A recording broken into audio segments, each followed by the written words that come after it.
find a quiet space. You can even do it in the office. I used to do it in the office all the time when I was working in New York. And just begin to visualize breathing. The breath starts at the back of the spine and slowly count up to maybe a number of 5 or 8, however you can do slowly, until the breath comes all the way to the top of the skull. And then hold it there for a few moments, and then slowly let the breath out through the nose down the front line. Now, what that's going to do is to calm the nervous system, because the breath starts to come down to through the vagus nerve. And the vagus nerve controls the fight or flight. Welcome to Back into Alignment. Today we have Jewels Athena. She is in Greece and she is a Kundalini yoga teacher. She also teaches breathwork and meditation. We have the pleasure to have a conversation where we share the 3 activities that you can do for free to regulate your nervous system.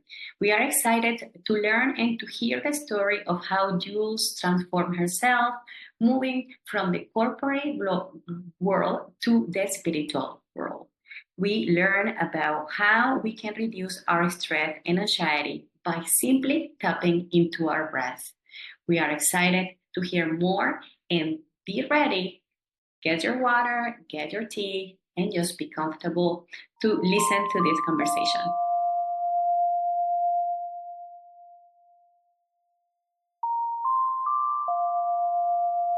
Hello, everybody. Welcome to Back into Alignment here. We are so excited to have another great thought leader of our community. And as you know, I've been reaching to so many women all over the world, Australia, Dubai, Toronto, US, everywhere. And today we are with Jules, who has been a close sister to me, a soul sister. We have traveled the world together. And it's actually the first time that we're going to have a public conversation of our deepest and actually probably the most powerful tool that we have, which is actually breath work. Today, we are going to go deeper into the regulation of our nerve system, because in this moment, we do have so much stress and bombarded with so much stress through social media, and we cannot find solutions sometimes. So that's why we have today an expert that is reducing the stress in the community that she lives right now.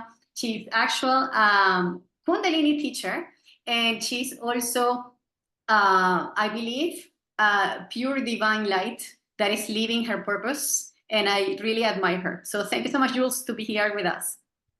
Oh, thank you for that beautiful introduction, Yoa.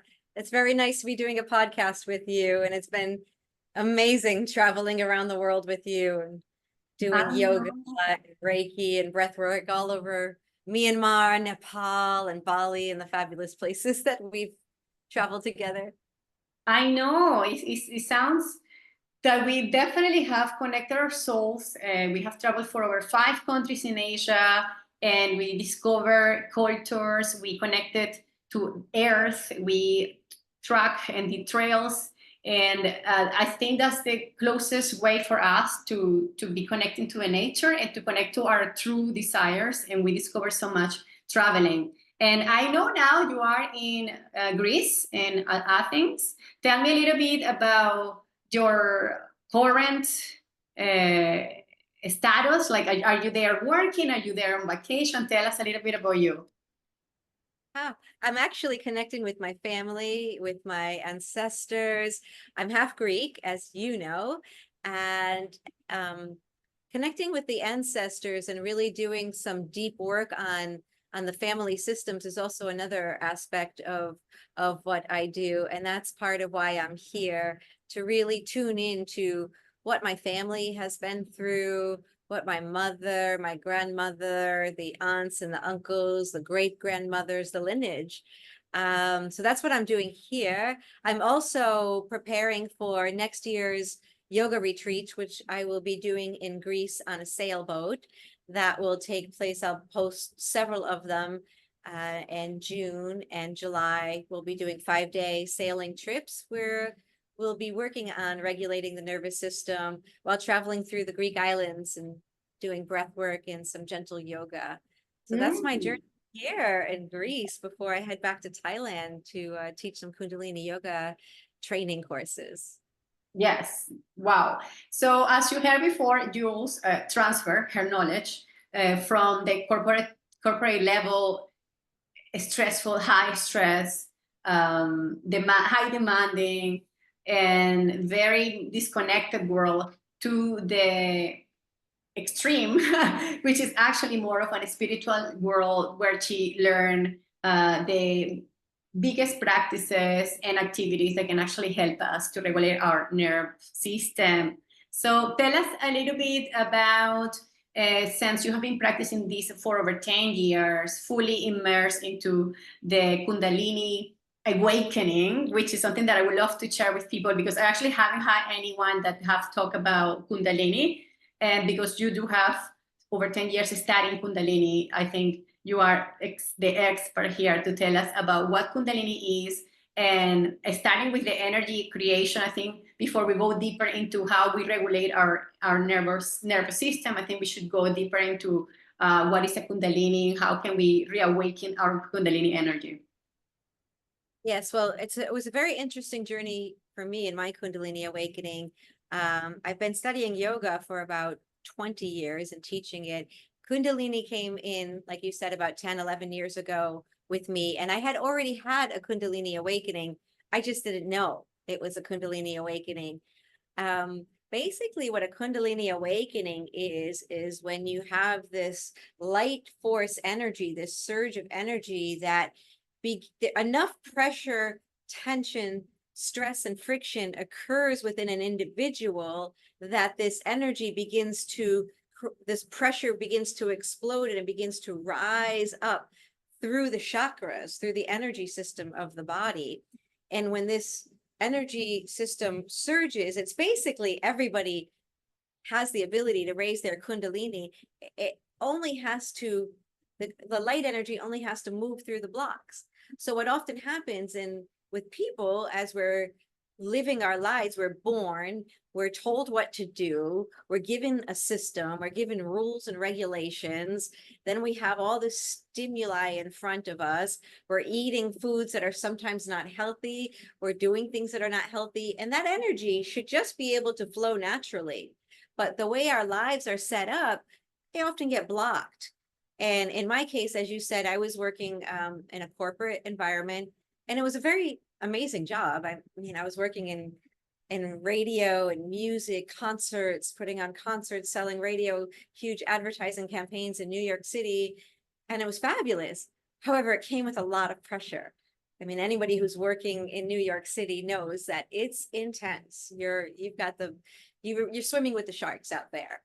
At that time, my father was also suffering from an illness, a really debilitating illness. If anybody's familiar with ALS, Lou Gehrig's disease, it basically makes the person slowly become paralyzed. They cannot use any of their functions, any of their movement until slowly they just die.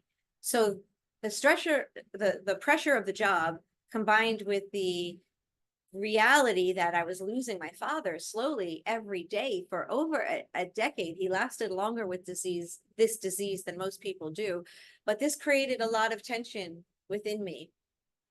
To add on to that, I was going to the doctors having panic attacks and they were telling me to take medication. And I was quite young, so I didn't know. I trusted, I mean, the system saying they told me you need medication to combat this stress. So for a number of years, I was taking all of these antidepressants. So my energy system became even more dysregulated and I was completely blocked. I mean, like completely. And all of this pressure was building up until I had what I call my nervous breakthrough. At the time, it was a breakdown. I thought like, wow, I crashed under pressure. And I remember this energy was swirling around me all of the time, but I thought I lost everything. I thought everything in the world had just collapsed.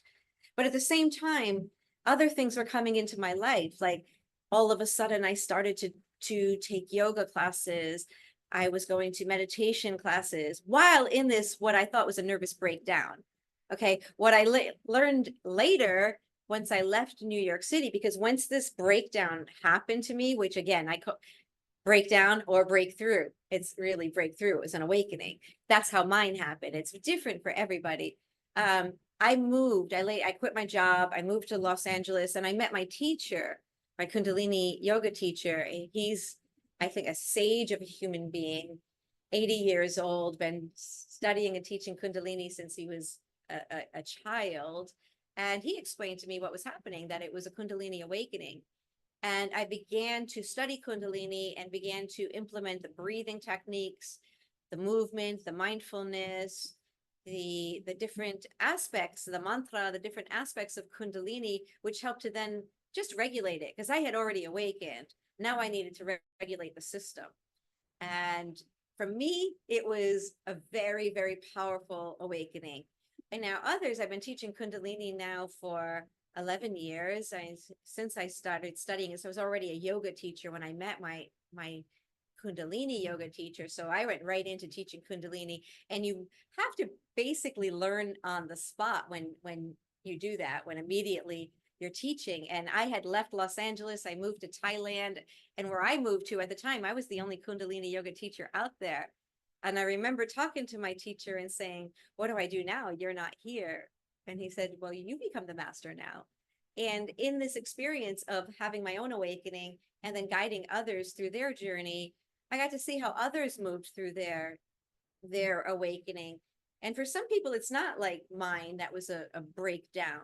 Some people, it's a breakthrough, and they're just feeling overwhelming love. But it's a journey, and the journey is unique to yourself. But basically what Kundalini awakening is allowing that life force energy that is in the root chakra. It's this deep root and sacral chakra. It's right in between the root and the sacral, like just kind of below the navel, this energy center there.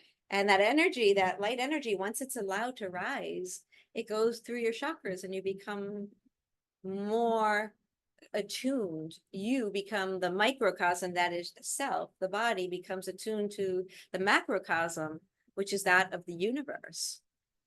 Yes, yes, I know. This is Jules.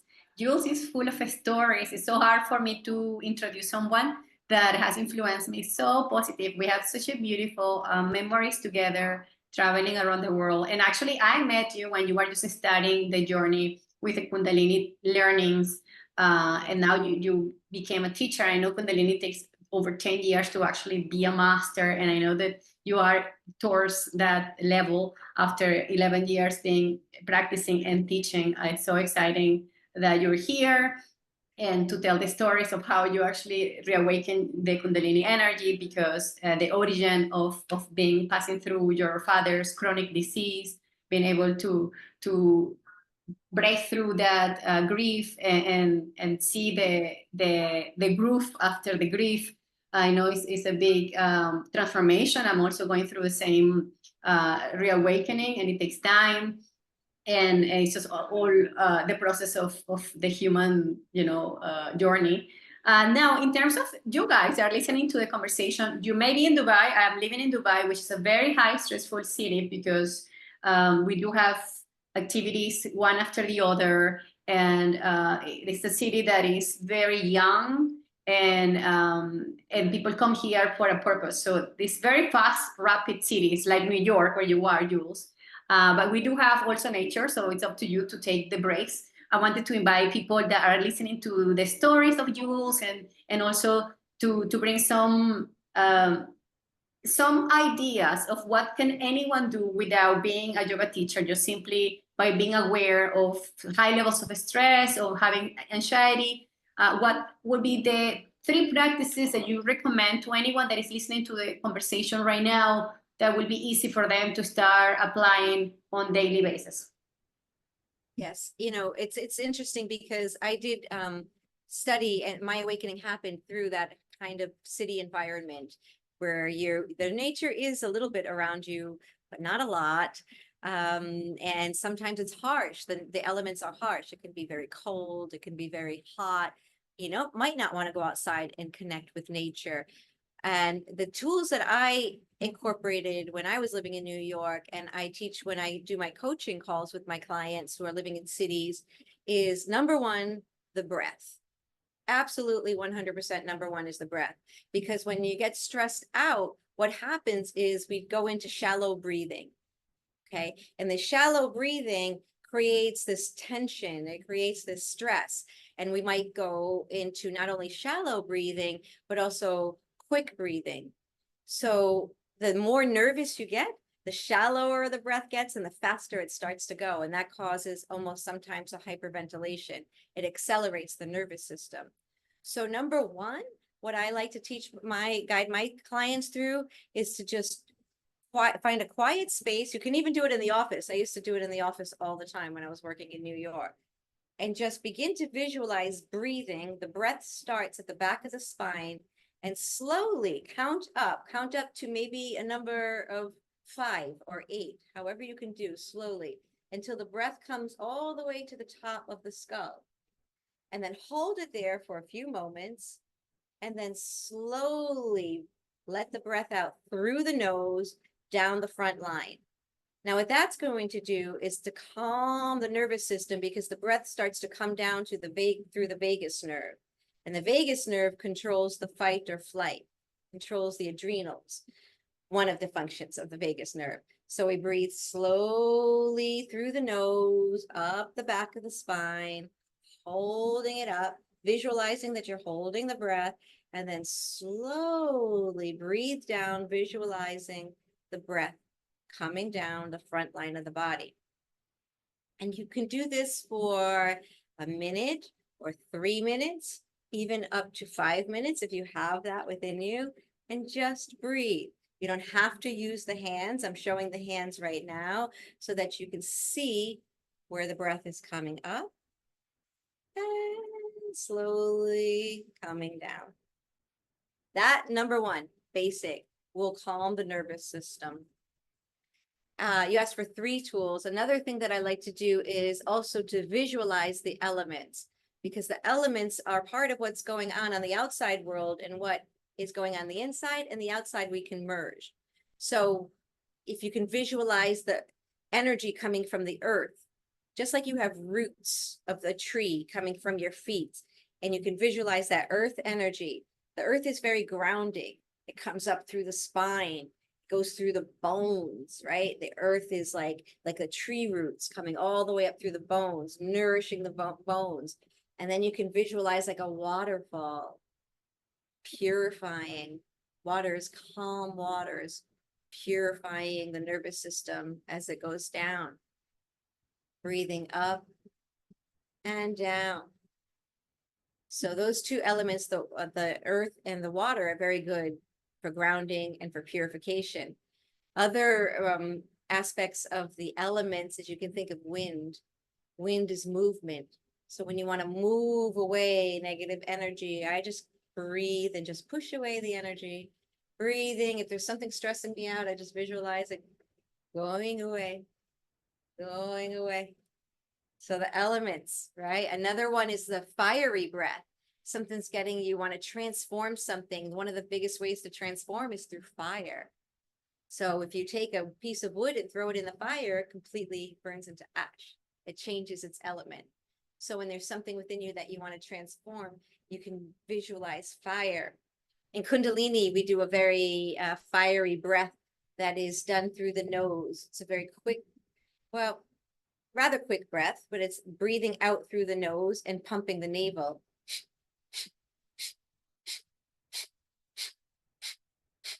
That breath gives you energy, and it's also able to transform. So as you think about the elements, you can use the elements to merge your inner world with your outer world. And the last one that I would say at a very beginner stage is to try to quiet the mind. So if we're doing any of the breath works, whether we're breathing up and down the spine, or even we're doing the breath of fire,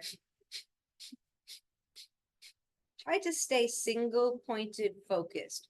The thoughts, not attaching to them, not thinking about anything else. When you're breathing, just focus on the breath. That will quiet the mind. You're bringing all the attention to the breath and nothing but the breath.